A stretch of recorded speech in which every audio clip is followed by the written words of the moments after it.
Sungguh Islam akan zohir, sehingga kekafiran akan terseret kembali ke tempat asal mereka. Pembukaan bagi petaka Ya'juj Ma'juj menimpa Arab dibuka oleh mereka-mereka ini. Untuk mewujudkan ini di wilayah Asia, maka Iran melakukan kerjasama dengan pemimpin tertinggi di negara Asia, salah satu negara terkuat Asia. Siapa dia?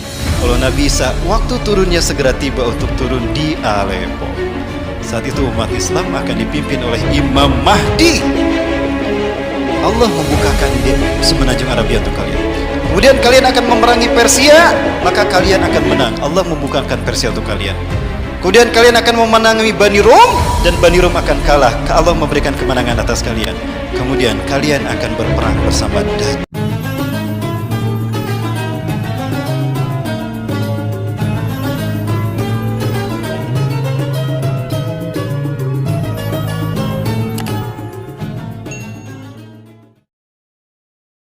Suatu hari Rasulullah SAW diceritakan ketika berada di Mekah, beliau terbangun dari tidurnya. Beliau terbangun dari tidurnya dengan muka beliau, wajah beliau merah, mata beliau merah. Beliau bangun dan beliau berkata dengan sangat jelas, terdengar oleh siapapun yang hadir di sana, Allahumma hal balagtu, Allahumma hal balagtu, Allahumma hal balagtu. Ya Allah, bukankah telah aku sampaikan ya Allah? Ya Allah, bukankah telah aku sampaikan ya Allah? Ya Allah, bukankah telah aku sampaikan ya Allah? Itu kata beliau. Maka Umar bin Khattab buru-buru berdiri menghampiri beliau sambil mengelus punggung beliau dan mengatakan, "Na'am ya Rasulullah, qad balagta risalat Allah." Betul ya Rasulullah, Anda telah menyampaikan risalah Allah. Maka kemudian Rasulullah SAW bersabda, "La yazharnal Islam hatta yurudal kufra ila mawatiri." Sungguh Islam akan zohir, sehingga kekafiran akan terseret kembali ke tempat asal mereka. Ya, sebelum hari kiamat Islam akan tegak, kata Rasulullah, dan kekafiran apapun ideologi mereka, kapitalisme, komunisme, sosialisme, Hinduisme, Zionisme, mereka akan kembali ke tempat asalnya, takluk di dalam bawah kekuasaan kaum muslimin. Wal yahudunal biaru bil Islam, dan sungguh lautan akan ditundukkan pula oleh kaum muslimin oleh Islam. Artinya Islam akan tersebar, ketika daratan penuh dengan Islam, lautan pun akan dihidupkan oleh Islam. Nah, itu kata Rasulullah SAW. Nah, dalam hadis yang lain Rasulullah menjelaskan bahwa kiamat tidak akan terjadi sehingga cahaya Islam akan melingkupi semua permukaan dunia. Tidak ada satu rumah pun yang pintunya tidak dimasuki Islam, baik di kota ataupun di kampung, kecuali Islam akan masuk ke dalamnya. Pertanyaannya, kapan itu terjadi? Itu terjadi adalah ketika Islam zohir kembali di muka bumi. Dan itu akan terjadi setelah umat Islam melalui berbagai macam fitnah dan petaka yang dahsyat. Fitnah dan petaka yang dahsyat itulah yang disebut dengan Al-Malhamatul Kubra, perang dunia ketiga. Jadi Rasulullah menyebutkan memang kita akan mengalami fitnah yang dahsyat, dan itu akan berakhir dengan perang dunia ketiga. Perang dunia ini ketiga ini terjadi, ya, di mana ada beberapa faktor pendukungnya. Faktor pendukung pertama itu adalah konflik antara umat Islam dengan Syiah. Syiah yang menjadi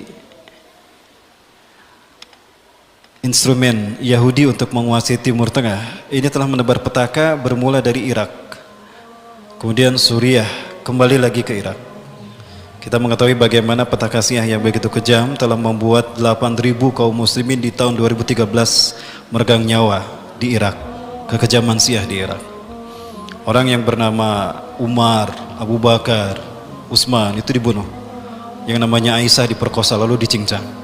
Ada yang dibakar hidup-hidup karena namanya Muhammad. Begitu kebencian Syiah Irak kepada kaum muslimin di sana. Ya, hal ini kemudian memicu adanya kelemahan dari kekuasaan penguasa Irak saat itu, Saddam Hussein. Ya, maka saat itu Amerika dengan bantuan Iran berhasil memukul kekuatan Saddam Hussein hingga pada akhirnya Saddam Hussein pun digulingkan. Maka muncullah Arab Spring yang menjadi pencetus meletusnya petaka di tanah Arab.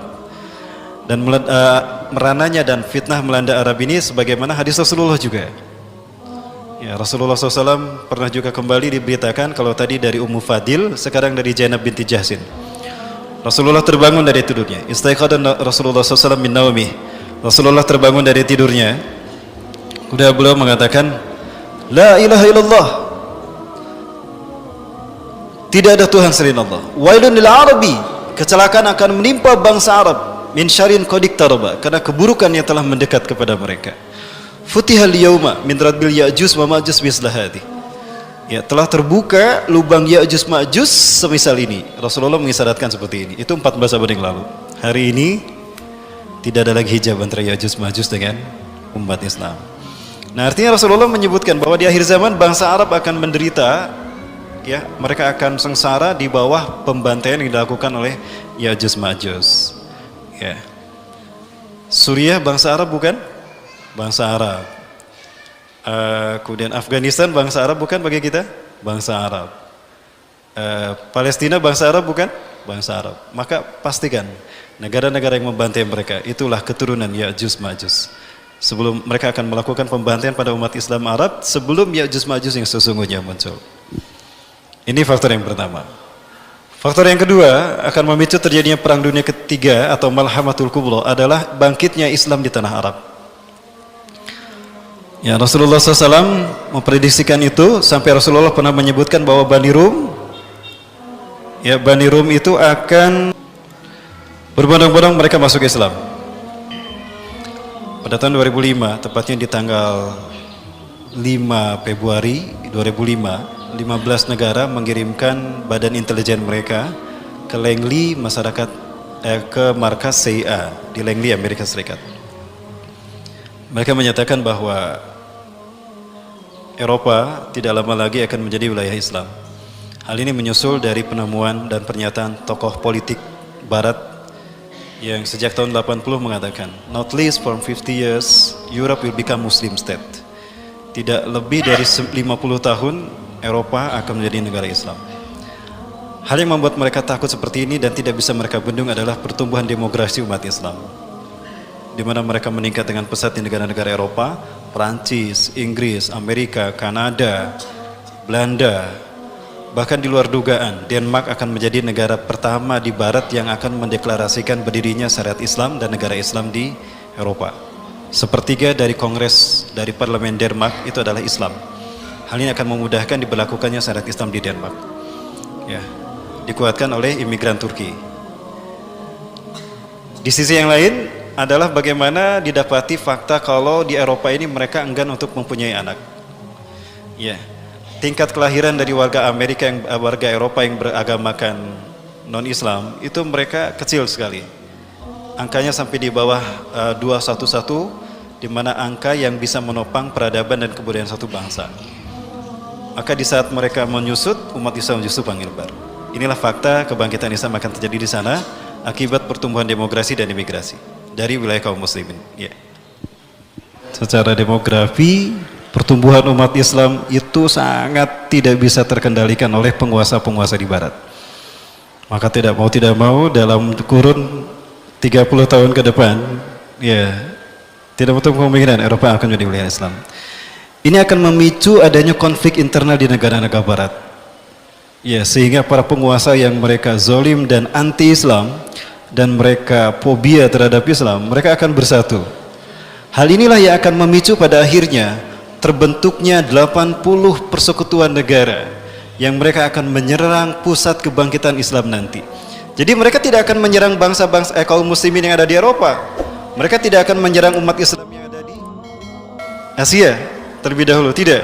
Tapi akan mereka serang adalah pusat kebangkitan Islam nanti. Di mana pusat kebangkitan Islam itu akan terjadi? Rasulullah SAW menyebutkan, fustatul muslimin yauma malhamatil kubra fi makanin yuqalu lahu Gutah fiha madinatun yuqalu laha Damaskus atau Damaskus. Ya.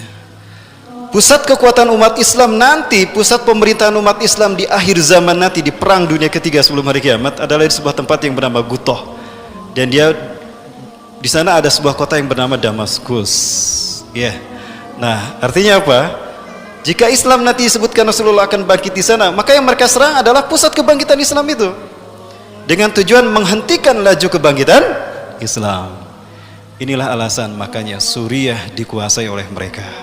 Kembali yang digunakan oleh Barat untuk menghancurkan Suriah bukan mereka melakukan invasi langsung, tapi Syiah yang mereka manfaatkan. Tadi saya sampaikan, faktor yang pertama yang memicu terjadinya konflik di dunia Timur Tengah yang akan memicu terjadinya perang dunia adalah kezaliman orang-orang Syiah kepada Muslim di Irak, kemudian menyebar ke Suriah. Sadarkah